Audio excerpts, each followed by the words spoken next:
Voilà un exercice sur loi des mailles, loi des nœuds, loi d'Ohm.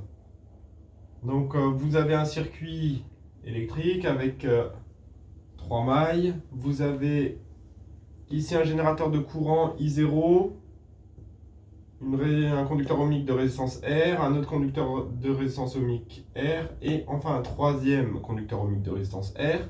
Et ici un générateur de tension E. Vous avez à déterminer le courant I dans cette branche-là. Et vous savez que E va valoir 6 volts, que I0 c'est 40 mA et que chaque résistance c'est 100 ohms. À vous de jouer. C'est parti pour le corriger. On va déjà placer ici I0. Ici on va placer I1. Et on va placer les tensions.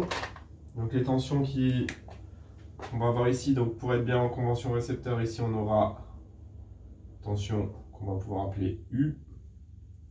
Et cette tension-là, qu'on va appeler U1. Alors pour les notations, vous pouvez en prendre d'autres, il n'y a pas de souci. Donc on voit qu'on va faire une loi d'émail. On va essayer au moins. On va faire une loi d'émail dans cette maille-là. On va faire une loi des nœuds ici, à ce point, à ce nœud ici. On n'aura peut-être pas besoin de faire de loi d'émail ici, puisque ici on a un générateur de courant, il va imposer un courant I0. Donc cette résistance-là, normalement, on ne devrait pas avoir à l'utiliser, puisque de toute façon, on aura notre courant ici, donc l'intensité qui arrive au nœud. Donc maintenant, on va pouvoir écrire les différentes relations qu'on a. Donc on commence par le plus simple, la loi des nœuds. Loi des nœuds qui nous dit que au nœud ici, donc on peut appeler ce nœud-là le point A. Donc au point A, on va avoir donc la somme des intensités entrantes, I0 plus I1, c'est égal à I. Voilà pour le nœud A. Maintenant, on va pouvoir écrire la loi des mailles.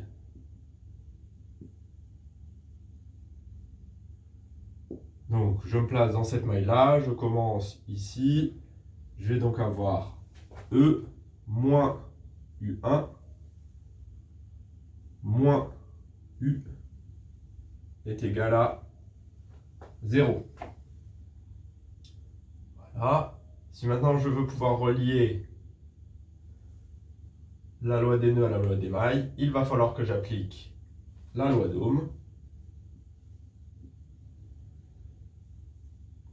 Donc, pour ma loi d'Ohm, U1, il est bien dans le sens opposé à I1. Donc, je vais bien avoir U1 qui est égal à plus R fois I1. Et pour l'autre résistance, j'ai bien I qui va dans ce sens-là, U qui va dans l'autre sens. J'aurai bien U qui est égal à R fois I. Donc, la première chose que je vais faire, c'est je vais injecter ça ici. Et je vais injecter ça ici. Donc je vais me retrouver avec E moins RI1 moins RI qui est égal à 0. Donc on voit qu'on connaît E, on voit qu'on connaît R. Ce qu'on cherche c'est I et I1 on ne le connaît pas. C'est pour ça que cette fois-ci on va écrire la loi des nœuds. Donc à partir de là je peux réécrire I1 c'est égal à I moins I0 et je vais injecter donc ça, je vais l'injecter ici. Je me retrouve donc avec E moins R I moins I0 moins RI est égal à 0. Maintenant que je suis à cette étape-là, je développe la parenthèse.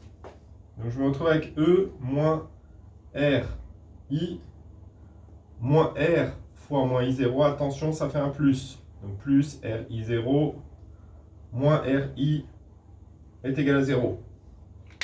Je fais passer tout ce qui ne dépend pas de I, donc E et RI est 0, de l'autre côté.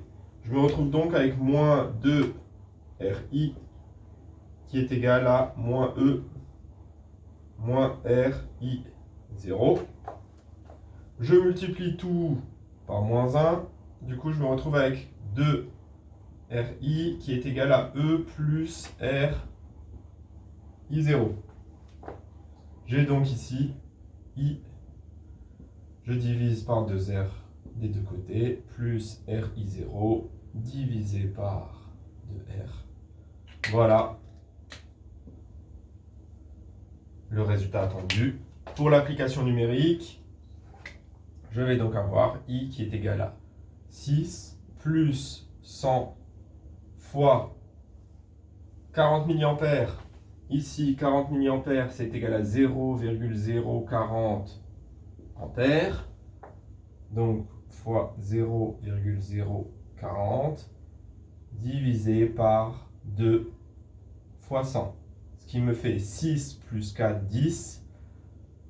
10 divisé par 2 fois 100 par 200. Ce qui me fait que I, je vais trouver 0,050 ampères, soit 50 milliampères.